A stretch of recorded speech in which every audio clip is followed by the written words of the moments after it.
Après avoir séquencé en laboratoire le profil ADN des échantillons de la personne testée, nous pouvons alors passer à la comparaison des profils ADN.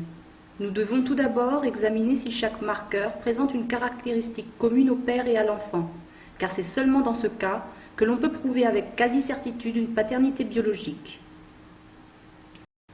Après le séquençage effectué en laboratoire, nous obtenons un profil ADN que vous pouvez observer ici. Tout d'abord, vous apercevez celui de l'enfant, puis celui du père présumé. En troisième lieu, nous comparons les deux profils. La courbe obtenue lors du séquençage fait apparaître des pics, chacun d'entre eux représentant un allèle, encore appelé gène, auquel on a attribué un numéro. Pour un test de filiation, nous utilisons 16 marqueurs différents. Nous transposons ensuite le nom des locus, localisation d'un gène sur le chromosome, ainsi que le numéro des allèles dans un tableau. Étant donné que chaque cellule contient 2 chromosomes, l'un hérité de la mère, l'autre du père, on trouve sur un locus soit 2 allèles différents, soit 2 allèles identiques. Le père présumé possède dans le cas présent, sur le locus D3S 1358, les allèles 15 et 18. L'enfant, lui, possède sur ce même locus les allèles 14 et 18. Il est alors très facile de reconnaître que l'allèle 18 a sans doute été transmis par le père présumé à l'enfant et non par la mère.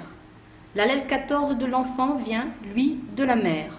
Comme le résultat concernant un seul marqueur ne suffit pas à prouver la relation de paternité, il est nécessaire d'analyser un nombre suffisant de locus afin d'écarter toute compatibilité due au hasard entre le père présumé et l'enfant. Dans le cas présent, nous pouvons constater que le père présumé et l'enfant possèdent tous deux un allèle commun sur chaque locus analysé. Cela signifie donc que l'on ne peut écarter la paternité. Le père présumé est avec quasi-certitude le père biologique. Nous avons représenté en jaune les allèles communs au père présumé et à l'enfant.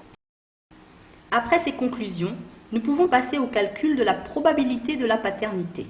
Nous obtenons ici une probabilité de paternité s'élevant à 99,91%. Si nous pouvions également inclure la mère biologique dans nos tests, nous obtiendrions un résultat encore plus précis, s'élevant par exemple à 99 991%.